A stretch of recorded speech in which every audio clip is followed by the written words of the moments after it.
अरविंद केजरीवाल जी तो डिप्रेशन से बाहर नहीं आ रहे। उनको बड़ी बड़ी गाड़ियों में बिठा के आगे पीछे पुलिस चलाते हैं उनके कि नहीं नहीं आप सत्ता में हो, ऐसे मत करो, आप सत्ता में हो। एक गांव में चोरी हो,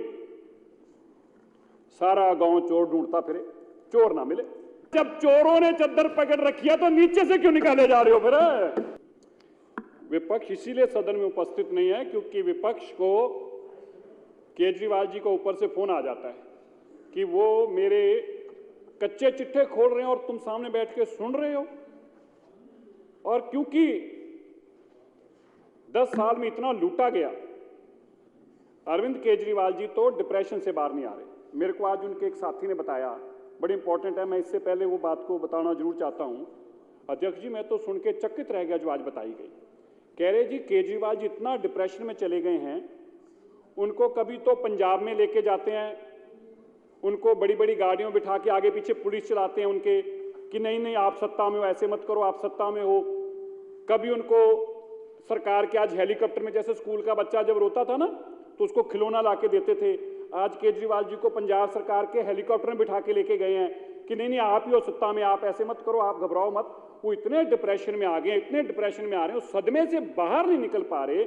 और उस सदमे से बाहर निकालने के लिए अब बेचारे पंजाब के लोगों का करोड़ों रुपया जो है वो उजाड़ा जा रहा है कि केजरीवाल जी को सत्ता के जो उनके हाथ से छिन गए उसके डिप्रेशन से बाहर निकाला जा सके। मैं हैरान हूं जब मैं आज ये पढ़ रहा हूं। अब कहते हैं कि हमसे ना इतनी जल्दी कैग की रिपोर्ट पढ़ ही नहीं जाती। भाई कमाल होगी, जिनको मिनटों के अंदर पैसे कैसे इकट्ठे करने हैं वो तो इनको इतनी जल्दी समझ में आता है, इतनी जल्दी समझ में आता है कि बेचारा बड़े से बड़ा आदमी सोचता रह जाता है। वो टैंकर वाले से कहते थे तेरे से 10 लाख रुपया चाहिए महीना, वो सुसाइड कर गया। वो तो इनको समझ में आता है।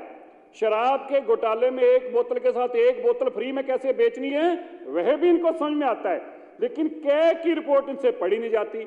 अच्छा, जब पढ़ी नहीं जाती फिर क्या कहते हैं? कह रहे 14 की 14 एक ही बार पेश कर दो ना। अरे भाई, एक तो तुमसे पढ़ी नहीं जाती, उसको देख के तो तुम्हें विधानसभा छोड़ के भागनी पड़ती है। और अगर हमने 14 की 14 रख दी, इस बोझ को तुम सह पाओगे क्या? इस बोझ में ना दब जाओ। अध्यक्ष जी, एक गांव में चोरी हो, सारा गांव चोर ढूंढता फिरे, चोर ना मिले। अब अड़ोस पड़ोस के गांव में चले गए चोर को ढूंढने, तो और पड़ोस के गांव के लोगों ने इस पे इतराज कर दिया कि भाई कमाल हो गया, हमको चोर है तुम्हारे बारे में ऐसा बोलते हो। वो बड़े परेशान हुए।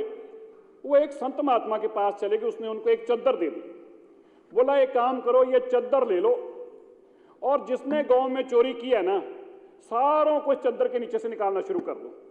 तो जो जो चोर होगा ना वो जब इस चद्दर के नीचे से निकलेगा तो बेहोश होकर गिर जाएगा। अब उन्होंने चद्दर भी ले आए, 4 आदमी चद्दर पकड़ के खड़े हो गए।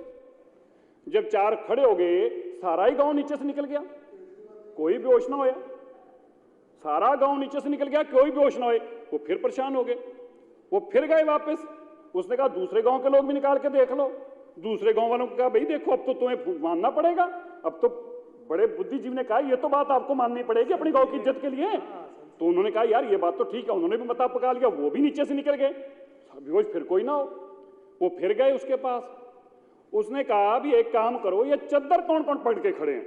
उन्होंने कहा जी एक तो चद्दर केजरीवाल जी ने एक कोना पकड़ रखा है, एक मनीष सिसोदिया ने पकड़ रखा है, एक सतिंदर जैन ने पकड़ रखा है, एक संजय सिंह ने पकड़ रखा है।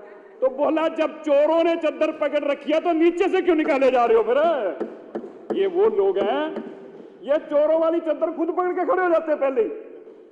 तो चोरों को कहां पकड़ोगे? अध्यक्ष जी आप जितनी मर्जी कैग रिपोर्ट पकड़वा लो हमसे, हम तो पढ़ देंगे सारी इनकी चोरियां, पर चोरों ने चद्दर पकड़ रखी है, नीचे से निकलने से होना कुछ नहीं है। हम सब जितनी मर्जी पढ़वा लो।